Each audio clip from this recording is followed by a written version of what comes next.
1998-2018, 20 ans se sont écoulés depuis qu'Alphonse Wekassangi s'est vu restituer son diamant de 264,85 carats confisqué par l'État congolais. Découvert dans le village de Benachifwaka au Kassai oriental, le diamant Ngokas a été saisi pour des raisons administratives. Puis vint une longue et interminable attente de 4 mois jusqu'à ce jour du 1er septembre où le président de la République, M. Laurent Désiré Kabila, instruit le gouvernement de salut public à restituer la pierre précieuse à son propriétaire, Alphonse Wekassangi, président de la Fédération congolaise de l'or et du diamant FECODI. L'instruction sera exécutée sans faille par Jean-Claude Massamoulongo, alors gouverneur de la Banque centrale du Congo.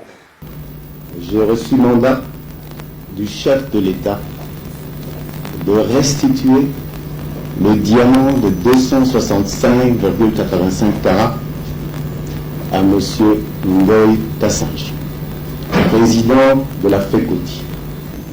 Le chef de l'État a reçu M. Ngoy et a pris connaissance des pièces justificatives. En tant que père de famille et garant du bien-être et des droits de tous les citoyens congolais, désireux de travailler dans la transparence et la légalité, le chef de l'État a décidé de sa restitution. Avant de restituer cette pierre précieuse et exceptionnelle, j'aimerais dire un petit mot sur le comportement de M. Ngoy.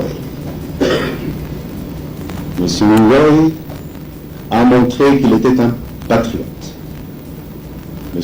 Ngoy est resté calme et s'est soumis à la procédure administrative que j'ai évoquée tout à l'heure.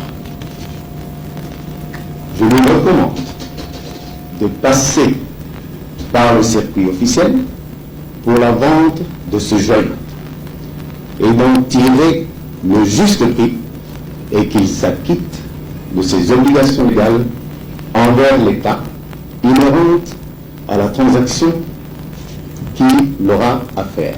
Pour sa part, Wekassangi exprime sa reconnaissance au président de la République, Laurent Désiré Kabila, pour avoir démontré par ce geste son sens élevé du nationalisme envers ses administrés. Ce jour, c'est un grand jour pour moi.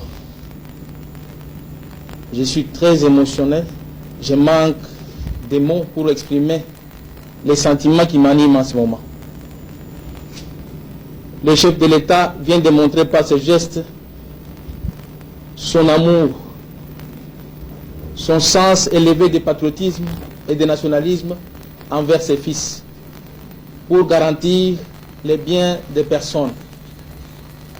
C'est vrai, comme l'a dit tout à l'heure son Excellence Monsieur le Gouverneur, qu'on a fait 4 mois, on était calme, soumis à l'ordre établi. On était patient parce que on avait confiance au chef de l'État. On avait confiance aux institutions du pays. Et on savait que on sera rétabli dans nos droits. Parce que le chef de l'État le dit souvent qu'il faut que les Congolais se prennent en charge et qu'ils soient les maîtres de leur richesse. Par ces mots, on avait confiance totale et on savait qu'un jour, on serait rétabli. Aujourd'hui, ces choses faites, tous les diamantaires réunis au sein de la FECODI renouvellent leur confiance au chef de l'État, leur attachement au gouvernement de salut public et promettent de collaborer, de respecter les institutions du pays, les circuits officiels de vente et d'exploitation, et ils promettent, nous promettons encore de combattre la fraude en ce moment. Nous voulons que tous les diamants soient canalisés dans les circuits officiels. L'exemple sera donné aujourd'hui pour la vente de cette pierre.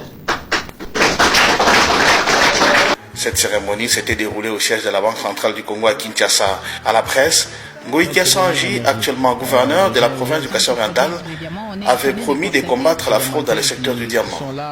Cette pierre précieuse a été vendue à l'étranger à quelques dizaines de millions de dollars américains.